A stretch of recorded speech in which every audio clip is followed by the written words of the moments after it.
Chapter 8. The Bird in the Attic.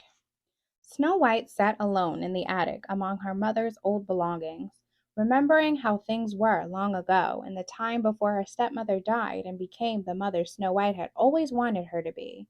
Snow understood why her mother didn't want to go up there. Those possessions reminded the old queen of the period when she had sequestered herself years earlier, the time when she had gone mad with grief and plotted to kill her own stepdaughter. Snow tried to compartmentalize her mother into three different women: the mother she had now, the mother who had loved her when she was very young, and the mother who had tried to kill her. Snow knew it wasn't her mother's fault. The queen had been tormented by her own father, heartbroken by the loss of her husband, and bewitched by the witch triplets. Snow had made the various versions of her mother over the years into imaginary dolls, dolls she had kept locked away in a trunk in this room, dolls she never wanted to play with or see, dolls imbued with pain and covered in dust. Snow liked the mother she had now. She had no reason to revisit the others. Even the recollection of her sweet mother from her early childhood brought Snow heartache, because she knew all those terrible days that followed her father's death would come tumbling down like an avalanche, reminding her of how grief had destroyed her mother. Yes, she liked to focus on the woman she loved dearly and depended on now, but she couldn't look at her mother's things without bringing those dolls into the light, taking them into her hands and dusting them off as she replayed the timeline of her life. Those dolls, those mothers, marked the passing of beautiful yet terrifying times. With quiet, tentative steps, Snow went to one of the wooden chests that contained the artifacts of her tortured childhood. It creaked painfully as she opened it, like a warning. The book of fairy tales she was looking for was sitting beneath a small wooden box with a carving of a dagger piercing a heart.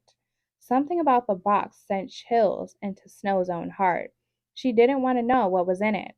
She didn't want to see the pain on her mother's face if she were to ask her about the box, so it would have to remain a mystery. It was enough that she was up there alone, knowing her mother was waiting for her, knowing each moment that passed was a pain in her mother's heart. Snow suddenly felt like she had, when she was very small. In the old castle where she had grown up, there had been a hallway that had always frightened her. There was no particular reason for her fear aside from the fact that the hallway was always rather dark. Snow's imagination had conjured up all sorts of nightmares living in the shadows.